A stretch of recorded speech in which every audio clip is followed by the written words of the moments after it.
Good morning, wrestling fans, and welcome to PWR today, Monday morning. The man they call Meathead, and Yeah. Matthew Thomas. It's Matthew Thomas. Hello, Matthew Thomas. The marvelous Matthew Thomas, the meticulous Matthew Thomas, the amount of M words, but hello. Wow, I'm used to looking at a beautiful and lovely Linda Kay in the morning. It's, Sunday mornings when we're recording here. Obviously, this is for Monday morning consumption. But, Matthew, you've been gone. You've been hiding around looking for butt nuggets or Denver nuggets or whatever they've been called. You've been looking for Taylor Swift. You've been all over. You've been everywhere, man. You've been everywhere. I'm an investigative journalist, man. There's a lot going on right here in the Mile High City right now that I've got to attend to. So, but I'm happy to be making the rounds and I'm glad that our paths crossed this morning, Meathead. We know where Linda is. Linda's got a big show in Thiensville, Wisconsin, just in the greater Milwaukee area with Great Lakes Championship Wrestling. I got to see Linda last week at the Crusher Fest. What a beautiful day. The breeze blowing just so ever slightly in the South Milwaukee area. It's an oxymoron. South Milwaukee is South Milwaukee, but it's an actual city called South Milwaukee. I don't know if you knew that. Imagine that. Imagine that. All right, let's talk sponsors before we get into the wrestling stuff. Matthew, go ahead and tell us about what I got on. Apparently, second week in a row. All right, Collar and Elbow brand apparel available exclusively at collarandelbowbrand.com. Point your browser over there. You want to enter that URL, collarandelbowbrand.com. Enter promo code Linda K, LINDAKAY. Save 10% off of your order. Oh, yeah. Okay. And then ProWrestlingInsurance.com as well. Make sure you give our friend Chris a ringy-ding-ding on the website. It's supplemental insurance. If you get hurt, you get a check. And it's not just for wrestlers. It's also supplemental insurance for everybody else and for events as well. So ProWrestlingInsurance.com. Maybe Meathead, maybe you get injured in a championship celebration or a parade, then you'll get money. Well, we're gonna have to ask Alex Shelley about that, because Alex Shelley, now the other member of the Motor City Machine Guns, now the Impact World Champion. You liked that little segue, didn't you? You set me up. Yeah, congratulations to Alex Shelley. Longtime TNA or Impact Wrestling rather. They don't use superstar wrestler, employee, whatever you want to call him. He's been there for a while, and good to see him get his due. He wasn't there the whole time. There was a time he was in NXT. Was he? He was part of the the Time Machines, because he was with Kushida. They were in the tag team tournament. Do you remember? Oh my goodness, I have no memory of this. Yeah, there was I think it was in the Dusty Rhodes Classic, and he was Kushida's tag team partner, because Kushida's the guy that wears the vest, right? The Marty McFly vest. Yeah, not even. He was Kushida's tag team partner. It was Alex Shelley. We'll have to check it out on my Peacock. Oh, that's right. My cable provider was giving me Peacock for free, and they've stopped it. So I've got to do something to make sure that I don't lose out on the Peacock now. Oh no, they'll just start charging you again. Mm-hmm.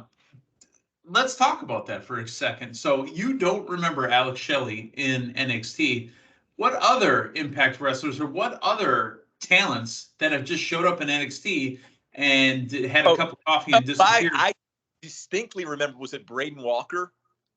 Braden Walker did show back up again as well. Well, Braden Walker showed up in ECW. Oh, wait a minute. Okay, maybe I'm wrong. Talking about Chris Harris from the America's Most Wanted. Harris, and who was James? James Storm was there. James Storm was there in NXT as well, and he had a cup of coffee. Yeah, okay, so Braden Walker was Chris Harris. Okay. Yeah. Okay, no, I completely forgot who James Storm was, but he was there. James Storm was James Storm. Oh, was he actually James Storm? Interesting. Yeah. Those are the few that kind of jump out at me. Chelsea Green had her cup of coffee as well in NXT. And now Chelsea Green up on the main roster after doing a big independent run. And that kind of leads me into, there's some talents that are out there in the wrestling universe that maybe quote-unquote free agents, and we might see a shuffling of the deck. Jordan Grace right there right now looks like she may be kind of a free agent, and Jordan Grace has really built a name for herself in Impact Wrestling. Would you like to see her in AEW or possibly showing up in NXT?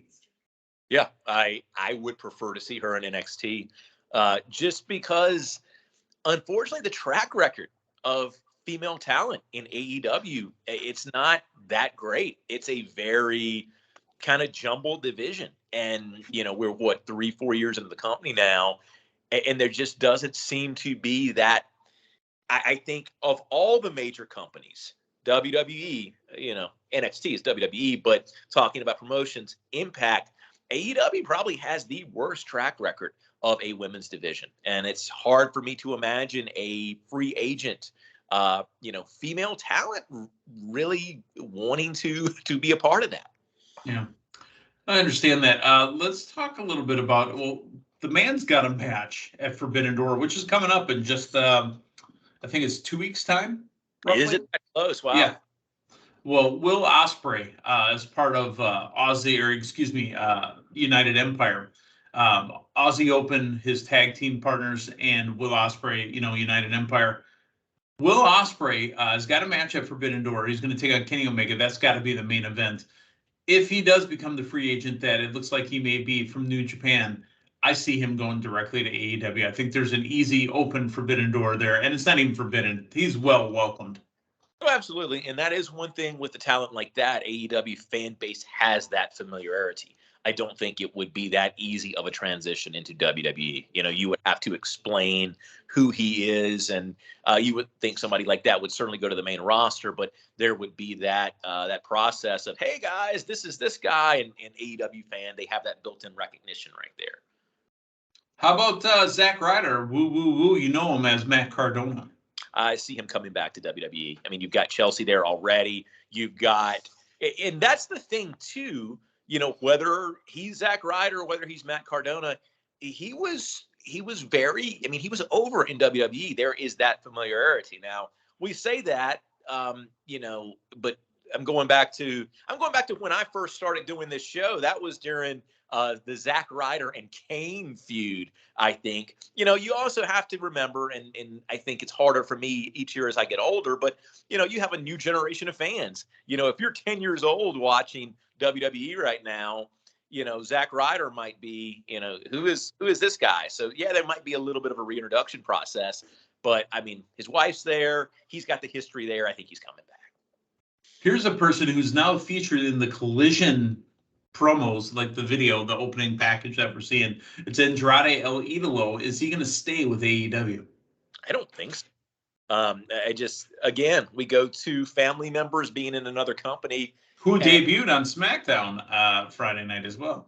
Yeah. Who debuted, returned. The guy just has not been used. And I think he may be the most blatant example of a talent that has just kind of gotten lost in the shuffle of AEW. Now, if they give him a prominent role in Collision, that's another thing. And, having quintessentially a brand split now, it may actually not be a bad thing for AEW. It may, more prominently feature, some people. But this is not on our run sheet, Meathead. But let me ask you this.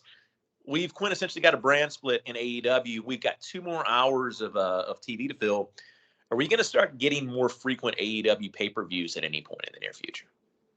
I don't think so. Yeah. And I think the pay-per-view schedule is solid the way it is. It was 4, and it's now 6, I believe. It's at least 5 with Forbidden Door. Right. But, I think they're good. And because, again, they give us 4-hour pay-per-views. Right. They give us WrestleMania-length pay-per-views, each time they come out. So, no, I think they're good. And trust me, they shove in a good – it's funny because the match length in AEW pay-per-views is equal to the TV time of their matches. Yeah. Almost less because they have more matches going on. Well, and I think the thing of it is, too, you may actually see those pay-per-views increase if you got a streaming deal of some sorts, because this is not 10 years ago where you're buying a WWE pay-per-view and a TNA pay-per-view every single month. Which goes for 2 hours and 45 minutes and starts at 7, ends at 9:45, yeah. Business model has changed, and fans are not conditioned to, I think you've got a fan base now who would not be conditioned to spilling out $50 a month for a pay-per-view anymore, versus that time period where they were probably spending double that. But you've got Peacock, you've got a fan base here in the last decade that are conditioned to pay what they're paying streaming wise and not dumping all that money. What about a man by the name of Moose? If they had Moose, would AEW do it? Moose looks more WWE to me. Yeah, and again, I'm concerned about him getting lost in that AEW shuffle, and yeah, I think you really, as a free agent now, you really have to look at the roster of AEW and see, what you think would logically happen as far as being utilized. Now, they do have the potential to change that with Collision. You do have the potential to feature people more prominently. And I think if done correctly, and if you start giving people more exposure, maybe you actually stand a better likelihood of attracting some of those free agents if they feel like they're being featured prominently on this new show. Back to the comment I said about the women's division earlier, I think they need to put a lot of effort into making that a fairly female-heavy show, because you just don't have it on. You have a segment or two on Dynamite, if you are lucky, involving females. I think you've got to step that up in Collision. Okay. I did not know this, and then this is something you told me off air that you and Linda kind of realized this. Jagger Reed and Rick Fowler, who follow around Joe Gacy all the time, are formerly known as grizzled young veterans.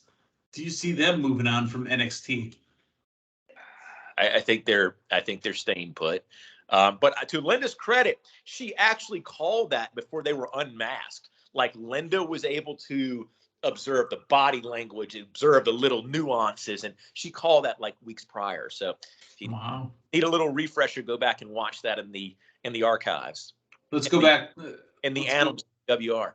Yeah, let's go back to the list here, and really these are top tiers. Drew McIntyre, does he re-sign with WWE? And if he doesn't, where does he go? He's either WWE or AEW. I think at the end of the day, he's going to resign because, I think he's going to win Money in the Bank. I know he's not listed. I know he's not listed for Money in the Bank yet, but I think he's going to win it. You know what? I'd be fine with that move. Do that. And he's been in London. Yeah. He's been off of TV long enough to make it important, and just drop the sword, man. Well, be careful where you drop it. That thing's sharp. Give me Drew from 2020 getting that pop when he knocked Brock out of the Rumble. Like, just, I don't know, everything happened, between now and then, but just if we can just get that Drew momentum we had back in 2020, I think that's a superstar right there. Does Mercedes Moné return to WWE? Eventually, because those doors are never closed in professional wrestling. Okay. We've been talking about it for a couple of years, but we're really only a year away from this being reality. MJF said the bidding war of 2024 is coming. He's currently the AEW champion. Does he stay? I think he's WWE bound. I do. I think the WWE is going to make a major play and throw a lot of money there. And I think the other important thing is, what does envisioning he has that title until that contract comes close to being up. And I think what they're going to try to do, I think they're going to try to build it into a storyline. They're going to try to give you vibes of CM Punk 2011. Is he going to leave with the title? But I will tell you what I think is really hurting AEW at this point. And, if you go back and you listen to the scrum from the other night, they are so heavily leaning into this. MJF is so heavily talking about, whether it be the Adam Cole promo, whether it be scrum, WWE, WWE, WWE, WWE. Seems like that's taking away credibility from AEW. It gives similar vibes to what, when TNA back in the mid-2000s was nowhere close to WWE level, trying to get that WWE rub by mentioning Triple H or mentioning Vince. I mean, does Voodoo not, Kid Mafia. Sorry, yeah, Voodoo yeah, Kid no, Mafia. that's specifically what I was thinking about. It it's starting to present itself in a way where it does not feel like direct competition. Talking about direct competition, it feels like trying to, okay, if we start talking about this company, then we're going to show how close we are to being their competitor. Let's talk SmackDown from Friday night. We're going to skip over Raw because Lynn and I already talked Raw this week and NXT. Let's talk SmackDown. Paul Heyman gets main event J a main event on SmackDown, and it's for the U.S. title against the afterthought of Austin Theory. But Santos Escobar qualifies for the Money in the Bank. Ronda Rousey and Shayna Baszler challenge Alpha Fire and Ilsa Dawn to a unification match. They're unifying the women's tag team belts. Yeah, and let me just say, as far as matches being announced, if you get to the end of SmackDown, they laid out the next 3 weeks. 3 weeks. Parts. Me as a professional wrestling analyst, I really like it. Me as the proprietor of Team Fear Boner, not having title matches on a freaking pay-per-view, Meathead. Yep. And it's trying to hot and it's not singular, by the way. It's plural. Fear boners. Fear boners. Okay. And so yeah. What were we talking about? You were talking about SmackDown for the last 3 weeks, but we're unifying the women's tag team championships. Yeah, we're unifying the women's tag team championships. So there's not an NXT women's tag team championship.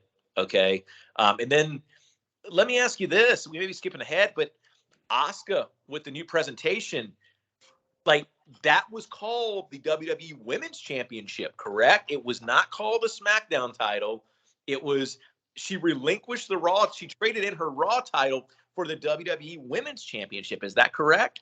There was not. I believe so. Where's Rhea fall into all of this? I don't know. I understand Roman getting his title and everything. That makes sense. But the whole. Well, I would have understood Sammy and KO getting a title, to get rid of the 2 belts, right?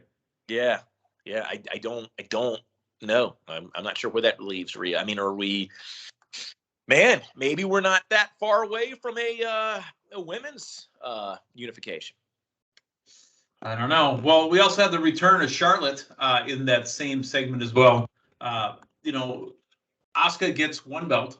Charlotte returns. Asuka tries to miss Charlotte. Charlotte ducks the mist. And the women's division is a little different now. But didn't Charlotte say at the end of that segment, pointing to the Raw belt, I want that one too? Yeah, it's weird. Yeah, I don't understand what's going on there.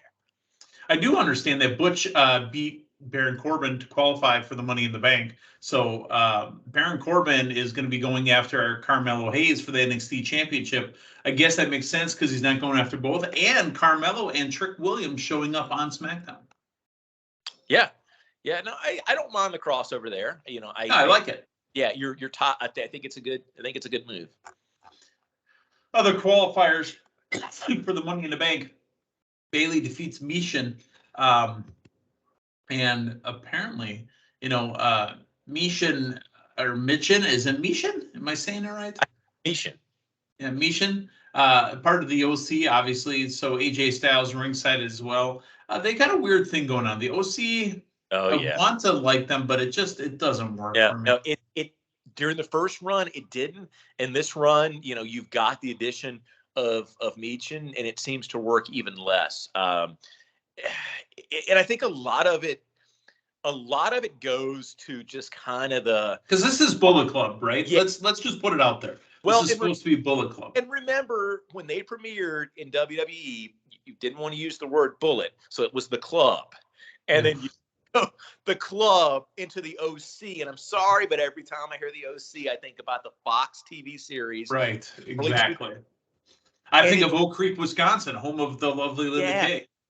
And it's just like, and the other thing, I think if you really wanted to make this work at any juncture, you would have put Finn Balor in this stable. So you've got, a stable is for horses, according to Vince McMahon. Yeah. Yeah, I just don't, it makes it really, so I feel like AJ got a little bit of his return to prominence in that title match with Seth Rollins at the last And pay-per-view. he's back down again. Back down to this, and it's just I just don't feel like there is an edge at all to the. You're not prominently featuring Gallows and Anderson. Like there's really no personality that's being displayed there. They're going to be in the tag team match that's coming up. But like you go back into kind of the brand that Gallows and Anderson they've built for themselves over the last several years. I mean, you go to their Talking Shop internet pay-per-views and stuff, and it's these guys have a personality, and there's absolutely they're neutered in WWE. None of that coming across, and like you've got Meacham just kind of thrown in there now, so you pulled away any of that Bullet Club lineage for this, and then I mean we're getting I don't know having AJ Styles in a mixed tag team match just it really just. It seems like it's just kind of out of nowhere. Io Sky defeats Shotzi to also qualify as well. Austin Theory defeats Jey Uso to retain the U.S. Championship. More issues with the Bloodline. This Bloodline stuff, we don't need to beat a dead horse here. This Bloodline stuff is the best storytelling they've had in 25 plus years in the company. And again, it doesn't always involve Roman anymore. And we're still there every week for it. Yeah, and I think to me, I was getting a little bit fatigued with still having Sammy and KO in the mix, and I like the fact that they've transitioned out of it. Yeah, they've kind of passed that torch, and it makes it feel nice. Not all the way out of it. Sammy is still talking to Jay in the background. But I do want to add this: I do recant that statement about AJ in a mixed tag match. I would be down for AJ in a mixed tag match if his mixed tag partner was none other than Claire Lynch. That's right. I think it's time to rejuvenate that storyline. People want to see it. Moving on to AEW Dynamite results for June 7th, 2023. Talk about fatigue, and I don't want to say this because I really like him, but the AEW International Champion, freshly squeezed, wins another match against Swerve Strickland. And, I mean, it's time. I still want to have him around. I want him to get rested. Maybe we need that belt on somebody else. Yeah, and like we've talked about this for a while, I feel like you're losing a little bit of what makes Orange Cassidy special. I know that in kayfabe, his sloth-like stuff is a head game, similar to The Undertaker. But I think seeing it every single week, it does it a disservice. And also, too, Meathead, I mean, how many shows in the past 2 months has he opened the show? And the thing of it is consistently the last 2 months. Yeah. The thing of it is, man, Orange Cassidy off of TV for a week or two, nobody's going to forget who he is. No. And you are consistently having a good 20 minutes of Dynamite each week taken up by this, where you've got how many people in the back that you're not seeing? Well, to be fair, I mean, the guy moves merchandise. He's got all brand new shirts, whatever. And, I mean, he's in the run of a lifetime right now. This is the run of his life. Yeah. I need him to rest up. And let's go for the world title next time. So, Danielson and Okada has been announced for Forbidden Door. I'm there. You know what? I wouldn't have been there last year, and I would have said, who the hell's Okada? Right. Because I shouldn't have to, when I watch an AEW product, go and research other stuff. AEW should tell me who they are. I watched Okada last year. I'm into the match. Now I want to watch Danielson Okada. So I'm envisioning you now, Meathead, watching Dynamite and then having to go to the public library and research, open the old Funkin' Wagnalls and hoping they've got a page on Okada. I think you're a little too invested with people that might work for the library system to know what a Funkin' Waggles is. Yeah. I think that's your thing, man. You need to, 5 hours of AEW is not enough each week. You need to book a flight to the Library of Congress. Yeah. The Blackpool Combat Club took on Chaos, which is Trent Beretta, Chuck Taylor, and Rocky Romero. I'm done with the Blackpool Combat Club. I've had enough. Matter of fact, I had a nightmare. Just I don't know what day it was this week, but it was basically a match. Started off with Moxley going right for somebody's forehead with a fork. This is a real story. This really happened to me. I said, all right, that's enough of that. And then I went to another room, and he comes in and says, "What's wrong?" I'm like, "Dude, what's with the fork? Stop." I mean, you're not that far off from reality, man. Like it really happened to me though. So yeah, I mean that's probably a very logical first move for Moxley. Let me ask you this: was Wild Thing playing in the background on repeat? I don't know, but it's funny because most people go collar and elbow. He goes cutlery. So I mean, did you know that their nickname was the Hung Bucks, which is Hangman Adam Page and the Young Bucks? They challenging apparently the Blackpool Combat Club. Yeah, and let me say this too, man. I feel like this is a misstep in the booking of Hangman because all of that cool Hangman stuff that got Hangman's personality out there, he's really coming across as I'm a pal of the Bucks right now. And I mean, the whole millennial cowboy. Do you know why they're doing it though? And let me lead into this. They're doing it because of Collision this Saturday. Yeah. And there's a buildup because you know what? These guys are all kind of holding together for the return of the crazy mariachi CM Punk. Yeah, but their paths shall not cross, right? I mean, because they're going to be on two different shows. I don't know. We'll have to see how that works. So we also hear from MJF. And again, the stuff with MJF ended up going into Adam Cole, baby, and the Panama City Playboy. Did you like this promo? I thought it went a little long. Yeah, it took some time, but I will say this much. This is the most invested I've been in Adam Cole's storyline since he's been with the company. Now, I mean, he's been featured prominently, like he's gotten a lot of attention, but to me, there really has not been much, to sink your teeth into storyline wise, or from Adam Cole really, since he's come back in this face run, having that mic and communicating who Adam Cole is. Because to be honest with you, the return of Adam Cole and his face run thus far has seemingly been to pitch that behind the scenes show after Dynamite, and you had the thing with Jericho. Did you watch? I watched what my DVR records after Ding, ding. That's exactly what I watched because I never want to miss an overrun. So my Dynamite records 30 minutes. Yeah. Ding, ding. And do you know why it's 30? It used to be just 15. Do you know why it's 30? I will never, Kane and Rob Van Dam, I will never live that down ever again because I didn't get to see the Kane and RVD thing because that overran 20 minutes. Yeah, yeah. And that's what, 20 years ago this year, right? That was 03. Something like that, where Kane unmasked himself and had the burn face. That I will never forget. And WWE doesn't overrun anymore. They're done at a hard top of the hour. Together, but does it make a little more sense now that he had a burn face after being in the tag team with RVD? Texas Tornado tag match. It was Jungle Hook taking on, as a reference to weed, marijuana. All right, Colorado boy. Jungle Hook, Jack Perry, and FTW champion Hook took on La Fashion Ignat. I can't even say that one. Preston Vance and Juralistico. You had a thought about Preston Vance? Yeah, it's a lot of blood here. Lot of blood.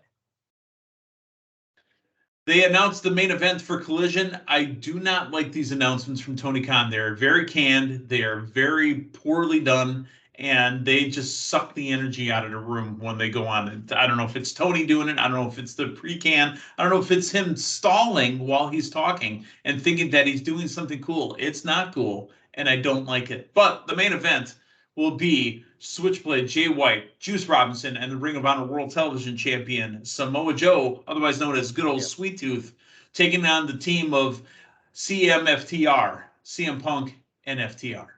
A lot of acronyms. Yep. Your thoughts on the main event? And will there be more of these announcements? Because they're terrible. I think what they're doing, man, they're playing into the Dixie announcement trope from TNA. It's 100% that. Oh, another major announcement by Tony Khan, and they're doing it every single week now. Ugh. Every single week. Yeah, this will be interesting to watch. It'll be interesting to see the Punk reaction, and I'm really interested in seeing the Punk reaction after they leave Chicago, because you go back to the announcement, there were that was a mixed reaction when they announced Punk in whatever city that was. And well, they had their preloaded yeah, CM Punk fan shots. Yeah. So going to be interesting to see how this plays out. And I think you are going to get a much more mixed reaction from Punk from city to city. Almost a Cena-esque mixed crowd response after you get out of Chicago. If they do things right with Punk this time, it could be interesting. The main event was Ricky Starks taking on Switchblade Jay White. You know what? Now that he is all elite, now that we see him on a semi-weekly basis or even a weekly basis, I'm getting invested in Jay White. Yeah. He's got a Finn Balor look to him. Obviously, a smaller guy that can go and goes hard. The tag team champions FTR and Juice Robinson were banned from ringside, but that didn't stop the Ass Boys. Ass Boys! From interfering on behalf of Switchblade Jay White, the winner, Jay White. Just need a little less in stables in AEW and people palling around with each other. Now we've got the Ass Boys thrown in there. It's just, and I get it. You've got such a big roster. You're trying to kind of give everybody a reason to be doing stuff. But my goodness, it's a lot to keep up with. Do we know if Collision is 1 hour or 2 hours? Is Collision 2 hours? Almost positive it's 2. So Rampage is 1 hour. So is Rampage going to be the dumping ground for the stuff that doesn't finish off on Collision and Dynamite?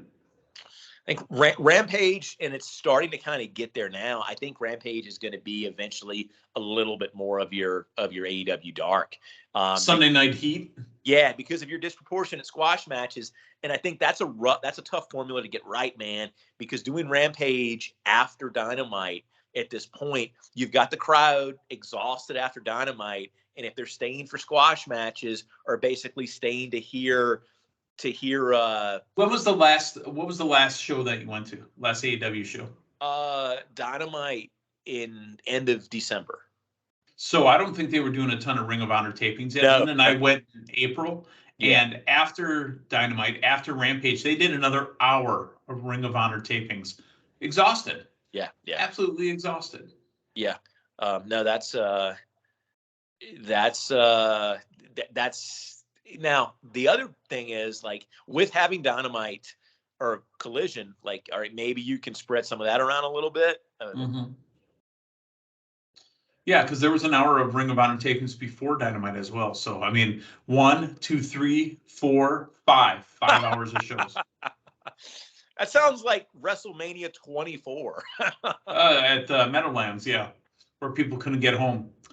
The opening match on Rampage was Bandito, Penta, El Zero, Miedo, and Rey Fenix taking on Big Bill, Ethan Page, and Lee Moriarty. Ethan Page belonging to, now he's got a human contract. They have a servitude contract. Ethan Page belongs to Matt Hardy and Jeff Hardy and and Brother Zay.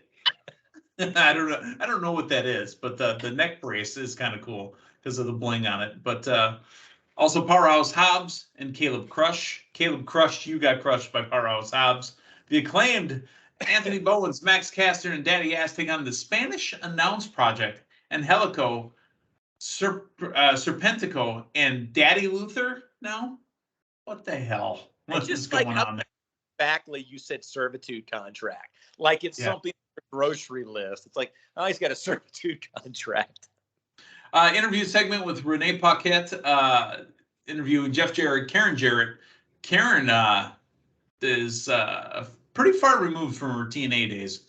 Jay Lethal, Sanjay Dutt, Satnam Singh, and here comes Aubrey Edwards and Mark Briscoe. And apparently they've sanctioned a mixed tag match, and it's going to be another Briscoe. Apparently Daddy Briscoe is going to wrestle. Has Daddy Briscoe wrestled before? Yes, in ROH. Papa Briscoe wrestled in ROH? Yeah, like once or twice. Yeah. All right. I'm bought in for this. Okay. Only if it was on the Briscoe compound with the chickens and the bib overhauls. The AEW Women's World Championship #1 contender match. This was a big one. It was Britt Baker, Mercedes Martinez, Nyla Rose, and Sky Blue. Sky Blue is the #1 contender for Toni Storm's belt. I believe that Sky Blue will not win this, but this is how you introduce Thunder Rosa. Yeah. No, very, very possible. And it sounds like you're going to have Thunder Rosa featured prominently on Collision as well, too. So I think that's going to be a nice little segue back. All right, this coming Dynamite, we'll have Toni Storm and Sky Blue. It'll be Wardlow and Jake Hager. The Mogul Embassy versus Darby Allin, Sting, Orange Cassidy, and Keith Lee. Wow. AEW Championship Eliminator match. So MJF takes on Adam Cole, baby. And then a trios match, the Blackpool Combat Club, Hangman Page, and the Young Bucks, the Hung Bucks. Dynamite's a stacked show again. However, it's a lot. And keep the forks at home, Jon Moxley. Do you know who he reminds me of? The Blue Raja. Do you think Renee's consistently having to go out and or eat things with spoons that you're not really supposed to eat with? She collects takeout silverware. No, do you know who the Blue Raja is? I do not. Mystery Men. Hank Azaria. He played the Blue Raja. His power was he knew how to throw forks and knives. Oh. That was Ben Stiller, Hank Azaria, Janine Garofalo, William H. Macy. Who else was in that? There was a bunch of other people, but it's basically a ragtag group of superhero. Oh, Pee Wee Herman was the spleen, and his power was his flatulence. How have I never seen this? Mystery Men. Look it up. You've heard the song, Hey Now, You're a Rock Star. Yeah. That song was made for that movie. Was it really? Yeah. Oh, my goodness. That's Smash Mouth classic. Yep. They sold it to every other movie after, but it was made for that movie. They say the Meteor Men or Mystery Men, I forget what it is, but it was written for that movie. All right. Well, Matthew Thomas, the Fear Boners are not in first place, but they're not in last place either. Let's go over to totals real quick here. Leading the league is the Linda K team, long time at 730. The Fear Boners at 665, and the team they call Meatheads at 470. Our next pay-per-view coming up is Money in the Bank. Take that back. It is Forbidden Door, which is going to be next week. And then we've got Money in the Bank. The draft pool will open up again the weekend before the pay-per-view. There might be some moves. It's possible we might have to open up to New Japan talents. Might have to open up to. Go ahead, Matthew. You said you're going to make a move in the pool. Yes, because remember we did a live video from the pool a couple of years ago in the middle of January. Yeah, so. we did. All right. For Linda Kay, who's down in Thiensville in the greater Milwaukee area. For Matthew Thomas, who shook it off and finally showed up to tape the damn show. I'm the man they call Meathead. Hey, thanks for stopping by. We'll talk to you guys next week. So long, everyone.